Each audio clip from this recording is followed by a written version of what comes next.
언젠가 그 책을 통해서 한국 코미디계에 상당한 영향력을 가지고 있는 개그우먼 김미화 씨에 대한 이야기에 대해서 그 내용을 보게 되었습니다.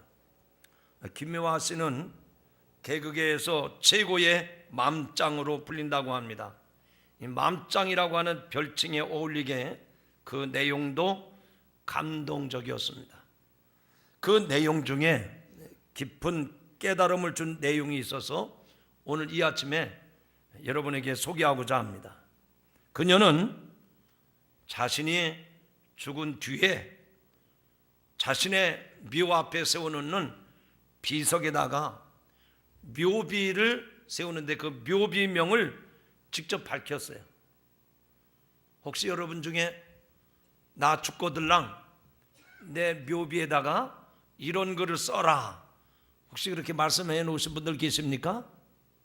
하고 싶은 분들은 오늘 이 말씀을 들으시면서 나는 무슨 글을 쓰라고 할까 한 번쯤 생각해 보시기 바랍니다. 아마 여러분 중에 이 김미화 씨가 자기의 묘비에다가 이렇게 글을 써라, 그 내용을 알고 계신 분도 계실 겁니다. 그런데 참으로 놀라운 말을 남겼어요. 그 개그우먼 김미화 씨는 뭐라고, 자기 묘비명에다가 뭐라고 쓰라고 했는 거 아니? 웃기고 자빠졌네. 정말 기상천외한 발상입니다. 많은 사람들에게 웃음을 주었던 개그우먼 김미화 씨가 자기 죽은 다음에 묘비에다가, 그 묘비명에다가 김미화 몇 년도 출생, 몇 년도 사망 여기에 묻히다, 그런 거 쓰지 말고 딱 한 줄로 웃기고 자빠졌네, 그렇게 쓰라는 거예요. 그러나 김미화 씨는 그의 묘비명이 제게 아주 사뭇 의미심장하게 들렸습니다. 여러분, 우리가 흔히 하는 말 가운데 자빠졌다라고 하는 말은 어떤 의미입니까? 묘비에다가 그 비석을 세웠는데 그 비석에다가 여기 자빠졌다, 그 얘기는 길을 가다가 넘어졌다는 얘기가 아니고 숨이 끊어져서 여기 죽었는데 이제 무덤을 만들었다, 한마디로 말하면 김미화가 죽었다, 그 얘기예요. 김미화 씨는 개그우먼으로서 죽을 때까지 무대에서 사람을 웃기다가 무대에서 쓰러져 죽고 싶은 자기의 심정을 개그우먼답게 기발한 묘비명으로 표현을 한 것입니다. 죽기까지 자기에게 주어진 이 삶을 충실하길 원했던 그녀의 염원이 그 짧은 문장 속에 고스란히 함축되어 있다고 봅니다. 오늘 반석교회에서 행복나눔 축제한다고 여러분들이 초대를 받아서 이 자리에 오셨는데, 과연 행복이라는 게 뭘까요? 아마 예배 전에 행복은 돈이다, 행복은 권력이다, 행복은 건강이다, 뭐 이런 그림들을 다 보여줬는데, 이 중에 여러분들도 돈이 있어요. 이 중에 여러분이 건강하신 분이 계십니다. 이 중에 세상에 어떤 권력을 가지신 분도 계실 거예요. 그러나 돈이 있다고 행복한 게 아니라는 겁니다. 또 세상에 부귀영화를 다 가졌다고 해도 행복하지 못한 사람들을 보게 됩니다. 행복이라고 하는 말은 사전적인 의미로 불평이나 불만이 없는, 불평불만이 없는 만족한 상태가 행복하다는 거예요. 상대적인 사람, 즉 자신과 타인을 늘 비교하는 사람이 참 행복을 누릴 수 없는 까닭이 여기 있습니다. 세상에는 자신보다 나은 사람이 항상 있기 마련이고, 또 타인에 대한 열등의식은 어떤 형태로든 불평과 불만의 산실이 됩니다. 따라서 우리의 일상의 삶에서 진정한 행복을 누리기 위해서는 지금 여러분이 하고 있는 일에 대한 고마운 마음, 감사한 마음, 그리고 이것이 내가 해야 될 일이다, 이런 사명감을 가진 사람들로부터 행복한 삶이 시작되는 줄로 믿습니다.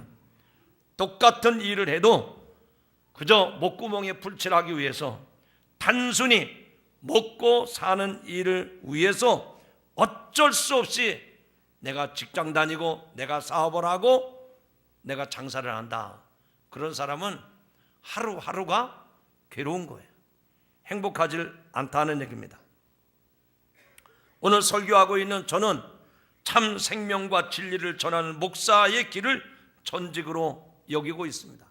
그래서 웃기고 자빠졌네, 그 김미화 씨의 묘비명을 접하면서 저 역시 죽는 날까지 제가 가야 할 목사의 길을 걷다가 그 길에서 목사로 자빠질 것을 다시 한번 여러분 앞에 다짐해 보게 되는 겁니다. 아울러 김미화 씨의 묘비명은 저로 하여금 또 다른 생각을 하게 해 주었습니다. 이 자빠지다라고 하는 본래의 뜻을 생각해 본 겁니다. 웃기고 자빠지다라고 하는 본래의 뜻은 아마 속된 의미로 자주 쓰입니다. 말 그대로 웃기고 있다고 하는 뜻이기도 하지만 실제로 우리들이 대화하다가 이런 말을 할 때는 강한 부정적 의미로 더 많이 사용되게 됩니다. 전혀 사리에 닿지 않는 말을 하는 사람 보고 저 사람 웃기고 자빠졌네, 또 비정상적인 짓을 서슴없이 행하는 사람을 가르쳐서 욕하듯이 웃기고 자빠졌네 라고 그렇게 비아냥 섞인 말을 할 때가 있다는 얘기입니다. 물론 김미화 씨가 그런 의미로 말을 한 것은 결코 아닙니다. 그런데도 웃기고 자빠졌네라고 하는 그녀의 묘비명을 접하면서 또 다른 생각을 하게 된 것은 우리 자신을 포함하여 이 세상에 어처구니 없이 웃기고 자빠진 사람들이 너무나도 많다고 하는 사실을 우리는 잘 기억하고 있습니다. 여러분, 매일 뉴스를 통해서 보고 듣는 소식이 무엇입니까? 지금 대한민국은 너무나 웃기지도 않는 정말 어처구니 없는 일들로 인해서 총체적인 난국에 처해 있습니다. 박근혜 대통령이 임기 1년 4개월을 남겨둔 이 현 정부가 한 여인의 비선에 의해서 국정이 농락을 당하는 그 사실이 그대로 밝혀지면서 대통령은 레임덕에 휘말리고 국정 운영의 기본적인 도덕적 정당성을 상실하고 있습니다. 여러분, 저는 시골에서 자랐습니다. 농가의 생활을 익히 잘 알고 있습니다. 어릴 적에 부엌에 가면 부뚜막 옆에 뒤에다가 큰 항아리를 놓고 아니면 막대기로 만들어놓은 이만한 물통이 하나 있어요. 거기다가 설거지하고 난 구정물을 다 갖다 붓습니다. 그럼 모아지면 그걸 퍼다가 소 먹이로 주기도 하고 또 돼지 구정물로 퍼다 주기도 했던 경험이 있습니다. 그런데 어느 날 부엌에 들어가서 그 가득히 담겨져 있는 구정물을 이렇게 쳐다보면 샘에서 퍼온 샘물인가 싶을 정도로 맑은 물이 보입니다. 그런데 아궁이에서 불을 떼던 부직갱이를 가지고 구정물통에다 넣고 막대기를 휘휘 저어보면 그 맑은 물이 순식간에 혼탁해지고, 그리고 음식 찌꺼기들이 일어나면서 집안에 시큼한 냄새가 온 집안에 덮습니다. 맑은 물인 줄 알았는데 막대기를 넣어서 저어보니까 구정물이 되고 인상을 찌푸릴 수밖에 없는 고약한 냄새를 풍기게 되는 겁니다. 여러분, 물통 속에 막대기를 넣고 휘저으면 금방 물거품이 일어납니다. 일어난 물거품들은 크기가 다 똑같지 않습니다. 어떤 물거품은 제 주먹보다도 더 큰 물거품이 생기기도 하고, 어떤 것은 손톱만도 못한 아주 작은 물거품들이 있습니다. 그 중에서 가장 큰 물거품이 그 작은 물거품들 앞에서 스스로를 뽐내면서 작은 물거품들을 업신여긴다고 하는 경우를 상상해 보시기 바랍니다. 얼마나 웃기는 일입니까? 제 아무리 큰 물거품이라 한들 막대기를 가지고 치면 순식간에 깨지고 맙니다. 사라지고 맙니다. 오히려 큰 물거품이 작은 물거품보다 더 빨리 터지고 소멸되게 됩니다. 이처럼 한순간에 형체마저 완전히 사라져버리는 물거품에 피해 보면 우리 인생 80, 90, 100수에 이르기까지 인간의 수명은 참으로 장구하다 하지 아니할 수가 없습니다. 그러나 오고 오는 이 영원한 관점에서 보면 우리 인간의 수명은 찰나에 지나지 않습니다. 그 영원 앞에서 인간과 물거품 사이에 아무런 시간차가 없다고 하는 것을 우리는 느낄 수 있습니다. 그럼에도 불구하고 인생들은 스스로 의시되며 마치 자신이 천년 만년 살 것처럼 살아가는 사람들이 부지기수입니다. 사랑하는 여러분, 사람의 육안으로 태양을 볼 수가 없습니다. 오늘 여러분들이 이 교회에 오도록 하나님께서 아주 참 좋은 일기를 주셨는데 얼마나 맑은 날씨인지 모르겠습니다. 구름 한 점 없이 여느 날보다 오늘이 더 밝은 아침 같은데, 그러나 여러분의 시력이 아무리 좋다 하더라도 여러분의 그 눈으로 이 태양을 직접 볼 수가 없습니다. 태양의 빛이 너무나도 강한 탓에 맨눈으로 보려 하다가는 그만 시력을 상하게 됩니다. 하지만 저 밝은 태양을 두 눈으로 똑바로 볼 수 있는 시간이 있습니다. 그것이 하루 2번, 저 밝은 맨눈으로 볼 수 없는 저 붉은 태양을 아침, 저녁, 일출과 일모라는 시간에 여러분의 눈으로 직접 그 태양을 볼 수가 있습니다. 그때만큼은 태양은 벌거벗은 자기의 모습을 세상 만민 앞에 꺼리낌 없이 보여줍니다. 무슨 얘기를 하려고 하는 거 아니? 우리 인생도 마찬가지라 그 얘기입니다. 사람들은 자기 나름대로 의복을 가지고 또 학벌을 가지고 자기가 쌓아놓은 많은 재산, 자기가 지금까지 이뤄놓은 업적, 지위, 요즘에 화장술이 얼마나 발달이 됐는지 맨 얼굴로 보다가 화장된 얼굴을 보면 전혀 딴 사람처럼 보여요. 이렇게 자신의 삶의 모습을 일평생 숨기고 가리고 그리고 다른 얼굴로 보여주며 살아갔습니다. 그러나 인간의 출생과 사망으로 우리는 나 자신의 본연의 모습을 볼 수 있게 된다 그 얘기입니다. 지금은 그렇게 지위가 높고 그렇게 대단한 분 것 같은데 출생하나 할 때든지 그가 사망에 이를 때 보면 이 사람이 어떤 사람인지를 우리는 여실히 볼 수가 있습니다. 그래서 인간은 볼거숭이로 태어났다가 볼거숭이로 돌아가는 것입니다.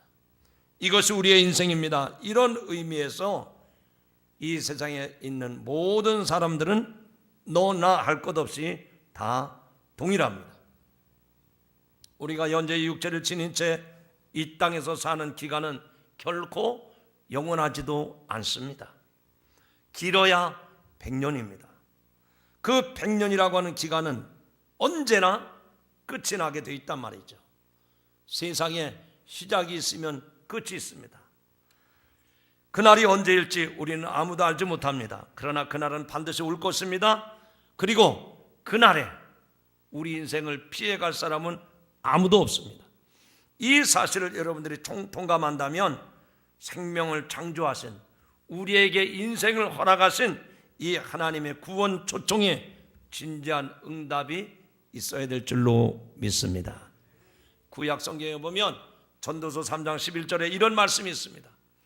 하나님이 모든 것을 지으시되 때를 따라 아름답게 하셨고 또 사람에게 영혼을 사모하는 마음을 주셨느니라.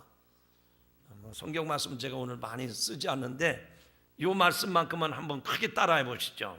하나님께서 사람에게 영원을 사모하는 마음을 주셨느니라.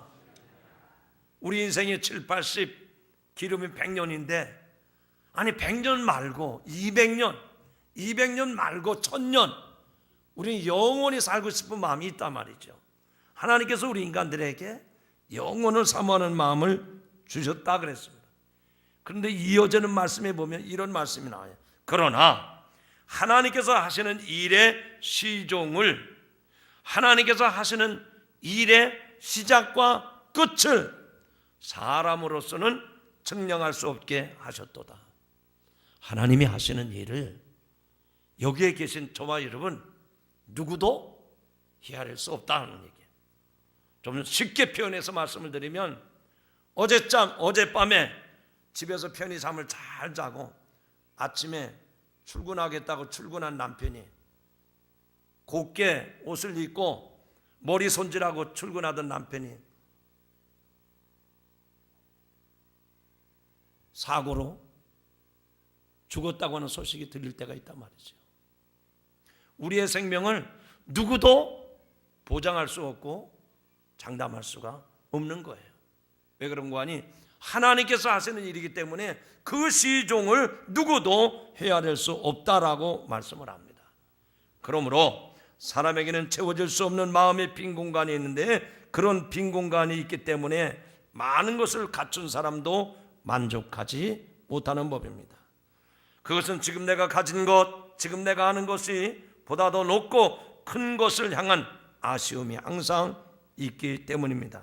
그러면 더 높고 더 큰 것은 무엇일까요?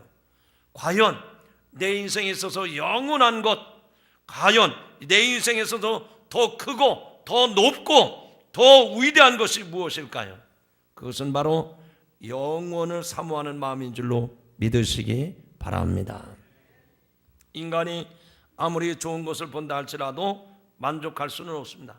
참된 만족은 하나님이 우리의 마음속에 채워주실 때 그 사람은 세상에 가진 것이 없다 하더라도 건강이 허락지 않았다 하더라도 하나님이 주시는 마음으로 우리의 마음이 가득 채워져 있다면 돈이 없어도 배운 것이 없어도 건강하지 못해도 그 사람은 행복한 사람인 줄로 믿습니다. 저는 오늘 설교를 하는 목사로서 이 자리에 오신 여러분들이 세상의 부와 명예와 지위와 지식과 학벌 이런 것이 아니라 모두가 다 같이 하나님이 주신 풍요로운 마음으로 풍성해지는 아침이 되기를 주님의 이름으로 축원합니다. 요한복음에 보면 예수님이 말씀하시기를 내가 곧 길이요 진리요 생명이라 말씀을 하셨어요. 한 번만 더 따라 하실까요? 내가 길이요 진리요 생명이니.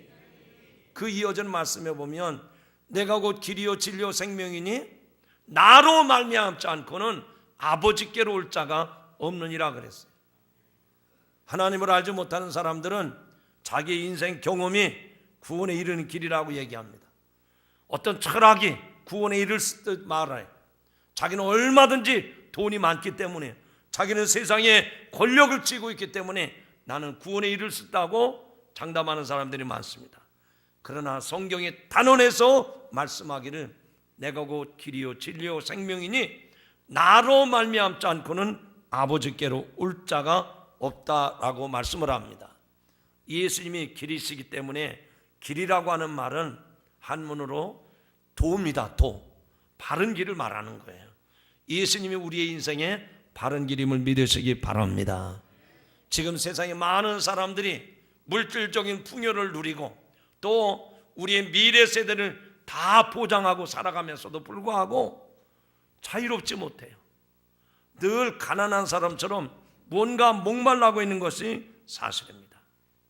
예수님이야말로 우리 인생의 길이 되시고 진리가 되시고 영원한 생명이 되심을 믿으시기 바랍니다.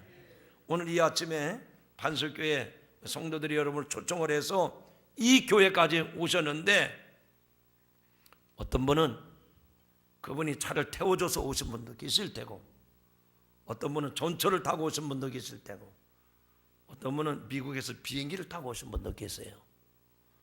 여러분, 세상에 길이 참 많습니다. 자동차가 다니는 길은 무슨 길이라고 하죠? 차도라고 합니다. 차도. 자동차가 다니는 길은 차도예요. 비행기가 다니는 길은 항로라고 해요. 야, 잘하시네. 배가 다니는 백길이 있어요. 사람도 사람만 다녀야 되는 길이 있어요. 그걸 인도라고 얘기합니다. 그 길이 넓은 길일 수도 있고요, 좁은 길일 수도 있어요. 신장로 길도 있습니다. 그러나 세상엔 수많은 길이 있지만 우리 영혼을 구원하는, 우리 영혼을 구원시키는 길은 예수 믿는 길인 줄로 믿으시기 바랍니다. 사도행전의 말씀 보니까 사도 바울이 우리에게 증거한 말씀 가운데 천하 인간의 구원 얻을 만한 다른 이름을 주신 일이 없다 그랬어요. 예수 믿는 길만이 구원에 이르는 길인 줄로 믿습니다.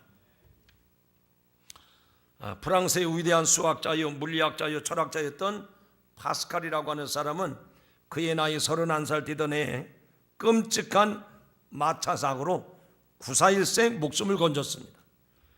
죽음은 멀리 있는 것이 아니라 항상 자기 곁에 있음을 생생하게 경험했었습니다. 그는 죽음을 체험한 후에 하나님의 자기 인생의 주인으로 모시고 39살의 젊은 나이로 세상을 떠나기 전에 병의 고통 속에서 그가 남긴 글이 프랑스 정신의 최고봉으로 불리는 방세입니다. 그 파스칼이 우리에게 내기를 하자고 권했습니다. 저와 여러분에게, 이 세상에는 모든 인생들에게 내기를 걸었어요. 수학자요, 물리학자요, 철학자였던 이 파스칼이 모든 사람을 향해서 우리 한번 내기를 해봅시다. 무슨 내기를 걸었는고 하니, 잘 들어보세요. 당신은 하나님의 존재를 부정하는가? 그렇다면 내기를 걸어라. 만일 하나님이 존재한다는 편에 내기를 걸고 당신이 이긴다면 당신은 무한한 행복을 누리게 될 것이다. 설령 하나님이 존재하지 않아 당신이 진다 해도 전혀 손해볼 것은 없다. 그러므로 주저하지 말고 하나님이 존재한다는 편에 내기를 걸어라. 오늘 그런 마음으로 작정하시고 이 자리에 오신 줄로 믿습니다. 하나님의 존재를 믿는 쪽에 내기를 걸자는 이 말씀에 의해서 우리의 자신의 삶을 바르게 세워가야 될 줄로 믿습니다. 우리 인생의 호흡이 끝나는 순간 그 영원하신 하나님 안에서 영원한 생명을 누리게 될 것입니다. 하나님을 믿었음에도 막상 죽고 보니 하나님이 아예 존재치 않는다고 해도 손해볼 것은 없습니다. 그 이유는 바른 삶의 본을 보인 그의 인생 자체가 이 땅에 살아있는 많은 사람들에게 아름다운 삶의 이정표로 남아 있을 것이기 때문입니다. 또한 인간의 삶이 그가 세상을 떠난 뒤에 살아있는 사람들에게 이정표로 세워지는 것보다 더 보람되고 행복한 삶은 없을 겁니다. 그러나 하나님의 존재를 부정하는 쪽으로 내기를 건 사람이라면 그 자신이 자기 생의 주인이 되어 하나님 노릇을 할 것입니다. 삶의 기준이 자기 자신이기 때문에 살아가면서 자기 마음에 들면 좋아라 하고 자기 마음에 들지 않는 사람에게는 공격적이게 되고 그 사람에게 상처를 입히기 마련이기 때문에 그 인생의 결과가 죽은 뒤에도 그 삶의 족적은 산 사람들로부터 겉으로는 공경하고 우애하는 척하지만 속으로는 꺼리낌을 당하는 불행한 인생이 되고 말 것입니다. 더욱이 하나님을 부정하던 그의 코끝에서 호흡이 멈추는 순간 그제야 하나님께서 정말 존재하심을 확인했다면 그때 그가 느낄 황당함을 이 세상이 어떤 말로도 표현할 수가 없을 것입니다. 이제 더 이상 지체하지 말고 하나님의 살아 계심을 믿는 편에 서는 여러분들이 되시기를 중심으로 바랍니다. 바랍니다. 하나님께서 죽을 수밖에 없는 우리를 구해 주시려 하나님의 외아들이신 예수 그리스도를 우리에게 보내주신 줄로 믿습니다. 이제 말씀 맺습니다. 여러분, 우리가 이 세상에 잠깐 왔다 가는 인생입니다. 마치 우리의 인생은 아침 이슬과 같아요. 잠깐 있다가 사라지는 아침 안개와 같은 존재들입니다. 그러나 그 짧은 인생을 어떻게 사느냐가 중요한 겁니다. 하루를 살아도 행복한 삶이 되시기를 바랍니다. 우리에게 주어진 생이 얼마가 남았는지 모릅니다. 저는 이런 말씀을 드릴 때 이렇게 시간을 바꿔놓고 말씀을 드립니다. 제가 올해 59인데 어떻게 보시면 많은 세월을 살아온 것 같아요. 일반 평균 수명으로 볼 때 나의 남은 인생이 1년이 될지 20년이 될지 30년이 될지 아무도 모릅니다. 무슨 말씀인고 하니 살아온 날보다 살아갈 날이 짧다는 얘기예요. 나는 아직 지금 청년인데 그러면 나는 앞으로 50년, 70년, 100년은 살겠구나. 여러분, 아무도 그 시간은 장담할 수 없습니다. 오늘 이 순간이 여러분 삶의 마지막이라 생각을 하시고 주어진 삶 속에서 하루 행복한 삶이 되시기를 바랍니다. 그것은 내가 내 인생의 주인 노릇하는 게 아니고 내 인생의 주인 대신 예수님을 의지하고 살면 그분과 함께하는 삶은 행복한 삶입니다. 요즘에 해외여행 가는 사람들이 참 많습니다. 그런데 혼자 여행을 떠날 수도 있어요. 그러나 혼자 하는 여행보다 더 즐거운 여행은 둘이 같이 가는 겁니다. 또 가족과 함께 같이 가는 겁니다. 사랑하는 이들과 함께 떠날 때 그 여행은 더 행복한 여행이 될 수 있습니다. 우리는 이 세상에서 저 세상으로 여행을 가야 될 사람들인데 예수 그리스도와 함께하는 인생들이 되시기를 바랍니다. 그러면 그분께서 이 세상뿐만 아니라 저 세상까지 우리의 삶을 행복하게 인도해 주실 줄로 믿습니다. 요한복음 1장 12절에 있는 말씀 보니까 영접하는 자, 곧 그 이름을 믿는 자들에게는 하나님의 자녀가 되는 권세를 주셨다. 조금 더 요약해서 말씀을 드리면 예수님을 영접하면 하나님의 자녀가 된다는 말씀이에요. 오늘 이 자리에 오신 여러분들 하나님의 자녀가 되는 기회를 하나님께서 여러분에게 허락해 주신 줄로 믿으시기 바랍니다. 그래서 이 시간에 여러분이 마음속으로 이렇게 이 좋은 날 반석교에서 행복나는 축제에 나를 초대한 것은 내가 예수 믿고 하나님의 자녀가 되는 길을 하나님이 허락하신 기회로구나 생각을 하시고 마음속에 결단하시기를 주님의 이름으로 부탁합니다. 이 시간에 제가 여러분을 위해서 예수님을 영접하려고 하는 마음을 가지신 분들에게 기도하여 드리도록 하겠습니다. 여러분이 그 마음에 결심을 하셔야 돼요. 오늘 반석교회 갔더니 목사로부터 좋은 소식, 좋은 얘기 들었다. 이렇게 그냥 지나치면 안 되시고 내 인생이 언제 끝날지 모르는데 내가 이 세상에서 또 영원한 세상까지 주님과 함께함으로 예수님과 함께함으로 내 인생이 복된 인생이 되기를 원하는 그런 마음을 결심하신 분들은 저희가 조그만 카드를 하나 드릴 테니까 거기다가 여러분의 이름을 기록해 주시면 제가 도움을 드리도록 그렇게 하겠습니다. 우리 안내위원들이 그 안내 결심 카드를 좀 나눠주시기 바랍니다. 혹시 그렇게 마음에 결단하신 분들은 좀 그 카드를 좀 나눠주시죠. 자,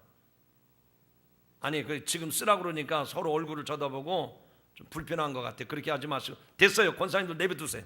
그냥 내버려두시고 이따가 이 자리에서 내가 쓰기는 좀 그런데 내가 좀 그런 마음이 결심이 섰다 하시는 분들은 끝나고 나가실 때 결심 카드를 드릴 테니까 그렇게 써주시면 좋겠습니다.